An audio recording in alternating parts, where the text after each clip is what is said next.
দাদা বাড়িতে আছেন? জনগণনা করতে এসছি। জনগণনা কি হবে? জনগণনা করে জনগণনা করে সরকারের সুযোগ সুবিধা সব রকম পাওয়া যাবে। সুযোগ সুবিধা? হ্যাঁ। তো জনগণনা করে তো আমরা তো কিছুই সুযোগ সুবিধা পাচ্ছি না। কেন পাবেন না? কই পাচ্ছি? করুন, সবকিছুই পাবেন, কোনো অসুবিধা কিছুই নেই। তো পাচ্ছি না আমরা। দেখেন, বিভিন্নবার বিভিন্ন রকম ভাবে জনগণনা হয়েছে, ঠিক আছে? হ্যাঁ, আমরা নতুন করে আবার জনগণনা করতে এসেছি। করুন, আপনার নামটা বলুন। না না, ওসব করবো না। আমরা তো কিছুই সরকারের সুযোগ সুবিধা পাচ্ছি না। আমরা কেন পান না? কিছুই তো পাচ্ছি না আমরা। পাবেন। না না, আমরা করবো না। করুন, একবার পাবেন, অবশ্যই পাবেন। আমাদের কিছু লাভই তো হচ্ছে না। আপনার কি আছে বলুন? পাকা বাড়ি আছে না কাঁচা বাড়ি আছে বলুন? কাঁচা বাড়িতে এই তো আপনি দেখতে পাচ্ছেন, কাঁচা বাড়ি, টিন পিঠে বাড়ি। আর তাই টিন পিঠে বাড়ি আমাদের এরকমই হয়ে আছে। আর যাদের পাকা বাড়ি আছে তারা তো পেয়েই যাচ্ছে, আমরা তো কিছুই পাচ্ছি না। কাজ কি করেন? কাজ আমি কি করি? লিভারই করি কাজ। লিভার করেন? হ্যাঁ, রাজমিস্ত্রিতে লিভার করি। আর কি করেন? আবার কি করবো? আমাদের আছে কি যে করবো আমরা? জমি জায়গা নেই? কিচ্ছু নেই। লোকের জমিতে ধান পুঁতি বিচুন মারি, কিছু কাজ নেই। আমরা চাষা মানুষ, চাষও করি বলতে কি লোকের জমিতে চাষ করি। তাও তো আমরা কোনো সরকারি সুবিধা পাচ্ছি না। বাইক নেই? আপনারা যে এই করে যাচ্ছেন, সার্ভে করে যাচ্ছেন, আপনাদের কাছে তো তথ্য যাচ্ছে কার বাড়িতে কি আছে, হ্যাঁ, কে গরিব, কার কাঁচা বাড়ি, কার পাকা বাড়ি, আপনারা সার্ভে করে যাচ্ছেন। অবশ্যই যাবে। সরকারের কাছে সমস্ত কিছু তথ্য যাচ্ছে। সবই যাবে। আমি বলছি না যে জনগণনা করতে হবে না, অবশ্যই জনগণনা করতে হবে। তাহলে জনগণনা যখন আমরা করছি, আমার বাড়ির সমস্ত কিছু আমরা তথ্য দিচ্ছি, প্রতিটা নাগরিক তার তথ্য দিচ্ছে, সরকারের খাতায় সমস্ত তথ্য চলে যাচ্ছে। কিন্তু সরকার যখন জানছে যে হ্যাঁ এমুকের কাঁচা বাড়ি আছে, তো ওইখান থেকে তো লিস্ট বেরিয়ে চলে আসতে পারে যে এমুকের কাঁচা বাড়ি আছে, সে পাকা বাড়ি প্রাপ্য। একটা ওয়ার্ড, আমি কথাটা বলি আপনাকে, শুনুন। আপনি সরকারি চাকরি করেন, ঠিকই আছে, আপনি এসেছেন, আপনাকে সমস্ত কিছু তথ্য দেবো, কিন্তু আমার মনের মধ্যে যে ক্ষোভ, বলুন, সেগুলো আমি আপনাকে প্রকাশ করছি। বলুন বলুন। তো বিষয় হচ্ছে, একটা গ্রামে 3টে 4টে ওয়ার্ড হয়, ঠিক আছে?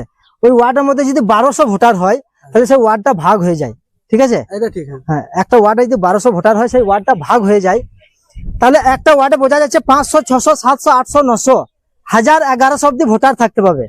তাহলে যদি 900 যদি একটা ওয়ার্ডে ভোটার থাকে, তাহলে একটা বাড়িতে 3টে 4টে 5টা 6টা করে ভোটার থাকে। তাহলে এখান থেকে বোঝা যাচ্ছে যে একটা ওয়ার্ডে 150, 200, 300, 400 অব্দি ঘর থাকে। তাহলে যে ওয়ার্ডটাতে আমরা একজনকে প্রতিনিধিত্ব করার জন্য দাঁড় করিয়েছি, আমরা তাকে নির্বাচিত করেছি, সে ভালোভাবে জানে যে এই 200-300 ঘরের মধ্যে কার কাঁচা বাড়ি, কার পাকা বাড়ি, তারাই কিন্তু সমস্ত কিছু তথ্য জানে। তারা গ্রামের, তারা ওয়ার্ডের, তারা ভালো করে জানে। শুনুন দাদা, আমি কথাটা বলি আপনাকে, যে কার কাঁচা বাড়ি, কার পাকা বাড়ি, মেম্বার প্রধান যারা গ্রামের মধ্যে আছে, তারাই কিন্তু জানে যে অমুকের কাঁচা বাড়ি, অমুকের পাকা বাড়ি। কিন্তু আমরা দেখতে পাচ্ছি যে যার পাকা বাড়ি আছে, সে আবার পাকা বাড়িতে তার নাম চলে আসছে, যার কাঁচা বাড়ি তার নামটা কেটে দিচ্ছে। এগুলো কেন হচ্ছে? দেখেন দাদা, সরকার সব রকম ব্যবস্থা করে, সরকার ব্যবস্থা করছে। আজ আমরা শুনছি, আমরা খবরে দেখতে পাচ্ছি, সরকার বলছে যে যাদের কাঁচা বাড়ি আছে তারা পাকা বাড়ি অবশ্যই পাবেন, আপনারা সার্ভে করুন, ঠিক আছে? আপনাদের বাড়ির সমস্ত কিছু তথ্য দিন, আপনারা অবশ্যই পাবেন। কিন্তু সরকার বলছে পাবে, কিন্তু কারা এর সঙ্গে জড়িত? যে যারা পাকা বাড়ি থাকতেও আবার পাকা বাড়ি পেয়ে যাচ্ছে, যাদের কাঁচা বাড়ি তারা কেন পাচ্ছে না? কারা জড়িত এর সঙ্গে? কিভাবে এগুলো চক্রগুলো চলছে? সরকার নতুন এসছে। আবার একটা কথা শুনলাম, মোবাইলে দেখলাম, আবার একটা খবর দেখলাম যে যারা পাকা বাড়ি থাকার সত্ত্বেও আবার পাকা বাড়ি নিয়েছে। এই 2 দিন আগে দেখছিলাম মোবাইলে, ফেসবুকে দেখতে পাচ্ছিলাম যে যাদের পাকা বাড়ি থাকা সত্ত্বেও আবার পাকা বাড়ির সুবিধা নিয়েছে, তাদের নাকি টাকা আবার ফেরত নিবে। শুনে খুব খুশি হলাম, ভালো লাগলো।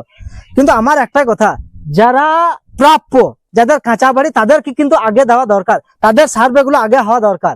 কিন্তু দেখা যাচ্ছে জানেন, যাদের যোগাযোগটা ভালো, হয়তো আমার বাড়ির মামা, কাকা, জ্যাঠা, যে কেউ যদি একজন পজিশনে আছে, তার বাড়িটা গিয়ে আগে সার্ভে হয়ে যাচ্ছে। তার পাকা বাড়ি আছে, ঠিক আছে, আমি কথাগুলো আপনাকে বলি, তার পাকা বাড়ি আছে, কিন্তু তার সাইড একটা কাঁচা বাড়ি আছে, সেইটাকে শো করে দিচ্ছে, সেইটাকে শো করে সে সুবিধাটা আবার নিয়ে নিচ্ছে। এগুলোর তদন্ত হওয়া দরকার। শুনুন, আমাদের নতুন সরকার এসেছে, সরকারের কাছে বিনীত নিবেদন, ঠিক আছে, কোনো দিক থেকে অসুবিধা হবে না। সরকারের কাছে বিনীত একদম নিবেদন আমার, যে যারা প্রাপ্য তারা যেন পায়, যাদের একদম কাঁচা বাড়ি, নিরীহ যারা, তাদের গুলো আগে সার্ভে হোক। না আমার ক্ষমতা আছে, হ্যাঁ আমার ক্ষমতা আছে বলে আমি আমার জ্যাঠার বাড়িটা গিয়ে পাকা বাড়ি আছে, তার কাঁচা বাড়িটা গিয়ে আমি সার্ভে করে দিলাম, পাঠিয়ে দিলাম, সে পেয়ে গেল, আর আমার কাঁচা বাড়ি, আমার কোথাও কিছু নাই, আমি বঞ্চিত হয়ে গেলাম। দাদা, এরকম হাজারো মানুষের তারা বঞ্চিত হয়ে যাচ্ছে।